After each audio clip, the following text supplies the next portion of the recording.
بربادی کی طرف لے جانے والی ہے یا میری بربادی کا سامان کرنے والی ہے۔ تو اللہ تعالیٰ نے کیسے خوبصورت مثال دی ہے جانور کی، کہ جانور کو تو عقل اور شعور نہیں ہے، لیکن انسان کو تو ہم نے عقل دی ہے، اسے شعور دیا ہے، نفع نقصان کو سمجھنے کے لیے اس کے اندر صلاحیتیں رکھی ہیں، اپنا بھلا اور اپنا نقصان اس کو پہچاننے کی صلاحیت اس کو دی ہے۔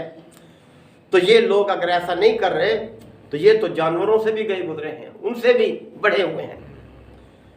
اور پھر ایک اور مثال کی طرف اللہ نے توجہ دلائی، دیکھیں کیسے خوبصورت مثال ہے۔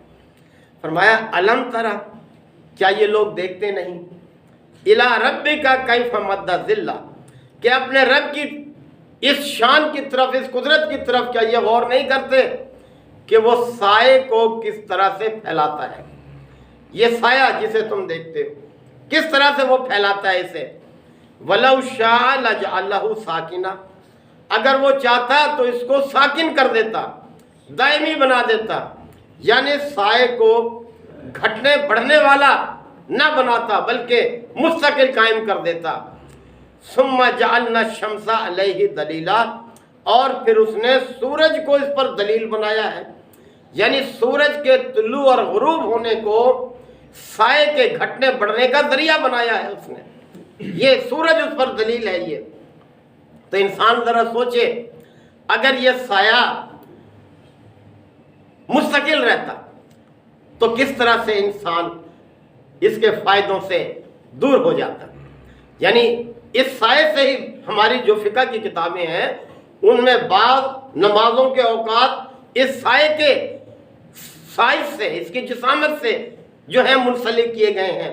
ظہر کا وقت ہے، عصر کا وقت ہے، کہ سائے کا جو جسامت ہے اس سے اللہ تعالیٰ کے پیغمبر نے ان کے اوقات جو ہیں وہ بیان کی ہیں، ان کی وضاحت کی ہے، اور سائے سے ہی اندازہ لگاتے ہیں کہ اب نصف النہار ہے، جب سورج سر پہ آ جاتا ہے سایہ کس طرح سے سکڑ کر اپنی حیثیت کو ختم کر بیٹھتا ہے۔ تو اللہ تعالیٰ نے یہ دلیل پیش کی ہے، یعنی توحید کی طرف بھی یہ آیت جو ہے ہماری رہنمائی کرتی ہے کہ یہ کون کر رہا ہے، کس کے بس میں ہے۔ انسان جو دوسرے معبودوں کا اختیار کیے ہوئے ہے، ذرا سوچے کون ہے یہ جو سائے کو گھٹا اور بڑھا رہا ہے۔ ثم قبضناہ الینا قبضا یسیرا، اور پھر ہم اسے آہستہ آہستہ سکیڑتے چلے آتے ہیں، اس کو گھٹاتے چلے آتے ہیں۔ تو ذرا غور کرو کون کر رہا ہے یہ کام، اور کتنے تمہارے مفادات وابستہ ہیں اس سے۔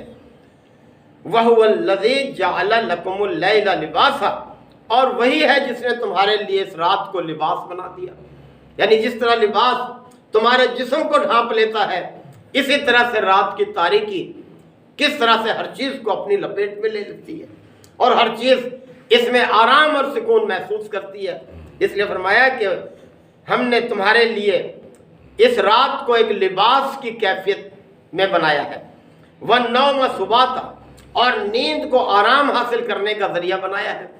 کیسے؟ دیکھیں جب شام ہوتی ہے تو ہماری فطرت یہ چاہتی ہے کہ اب ہم آرام کریں، تھک گئے ہیں، تو اللہ تعالیٰ نے کیسا اہتمام کر دیا۔ وَجَعَلْنَا النَّهَارَ نُشُورًا، اور دن کو ہم نے پھر جی اٹھنے کا وقت بنا دیا۔ کس طرح سے نکل پڑتے ہیں سب جاندار، جیسے سورج طلوع ہوتا ہے، جیسے دن نمودار ہوتا ہے، ہر چیز اپنے اپنے کام کی فکر میں لگ جاتی ہے، اپنے کام کو انجام دینے کی جو پہلے سے اس نے سوچا ہوتا ہے وہ کس طرح سے نکل پڑتا ہے۔ اور اللہ تعالیٰ نے یہاں پر اپنی قدرت کو دیکھیں کس طرح سے پیش کیا ہے۔ پھر بھی تم اللہ کو چھوڑ کر دوسروں کو معبود بناتے ہو، کیا ہو گیا تمہاری عقل کو؟ اور اس دن رات کی تبدیلی سے انسان کی، مخلوقات کی ساری زندگی جو ہے وہ وابستہ ہے۔ اگر ساری زندگی جو ہے ہمیشہ کے لیے اللہ رات طاری کر دے تو کوئی مخلوق زندہ نہیں رہ سکتی، اور اسی طرح سے اگر دن ہی رہے، سورج ہی نکلا رہے تو بھی کوئی مخلوق سروائیو نہیں کر سکتی، اس کی تپش کو، اس کی کیفیت کو برداشت نہیں کر سکتی۔ تو اللہ تعالیٰ نے کتنی حکمتیں پوشیدہ رکھی ہیں اس دن اور رات کی تبدیلی میں۔ اور یہاں ایک اور اشارہ بھی ہے، ایک باطنی اشارہ بھی ہے کہ دیکھو اب آفتاب ہدایت طلوع ہو چکا ہے، لوگوں غور کرو، اللہ تعالیٰ کی اس فرقان یعنی قرآن اور اس کے پیغمبر محمد صلی اللہ علیہ وسلم کی شکل میں آفتاب ہدایت طلوع ہو چکا ہے۔ اب یہ کفر اور ضلالت کی تاریکیاں ختم ہوتی چلی جائیں گی اور اس ہدایت کا نور ہر طرف پھیلے گا اور روشن ہو جائے گا۔ اور دیکھیں کس طرح سے لوگوں نے دیکھا 23 سال کے عرصے میں وہی سرزمین جو ہر قسم کی خرابیوں سے آلودہ ہو چکی تھی، انسانیت ختم ہو چکی تھی، کس طرح سے وہ لوگ بدل گئے، کس طرح سے نور ہدایت پھیلا، کس طرح سے زندگیاں بدل گئیں۔ اور اب بھی اگر لوگ اس نور ہدایت سے منہ موڑیں گے تو اسی طرح سے ضلالت اور گمراہیوں میں چلے جائیں گے، تاریکیوں میں چلے جائیں گے۔ اور اس کا مظاہرہ ہم اپنی زندگیوں میں دیکھ رہے ہیں، کس طرح سے ہم ان نعمتوں سے محروم ہوتے چلے جا رہے ہیں جو اللہ تعالیٰ نے ہمارے لیے اس نور ہدایت کو اختیار کرنے کے نتیجے میں ہمارے لیے رکھی ہوئی تھیں۔ تو پھر پلٹنے کی ضرورت ہے۔ اللہ تعالیٰ ہم سب کو ان مثالوں سے سبق حاصل کرنے کی توفیق عطا فرمائے۔ وآخر دعوانا ان الحمدللہ رب العالمین۔ الحمدللہ وکفا وسلام علی عبادہ الذین اصطفیٰ۔ ربنا آتنا فی الدنیا حسنہ وفی الآخرۃ حسنہ وقنا عذاب النار وادخلنا الجنۃ مع الابرار یا عزیز یا غفار یا رب العالمین۔ اللہم انک عفو کریم تحب العفو فاعف عنا۔ اللہم من احییتہ منا فاحیہ علی الاسلام ومن توفیتہ منا فتوفہ علی الایمان۔ یا شافی الامراض اشف مرضانا ومرضى المسلمین۔ یا قاضی الحاجات اقض حاجاتنا وحاجات المسلمین۔ اللہم اعز الاسلام والمسلمین۔ ربنا تقبل منا انک انت السمیع العلیم وتب علینا انک انت التواب الرحیم۔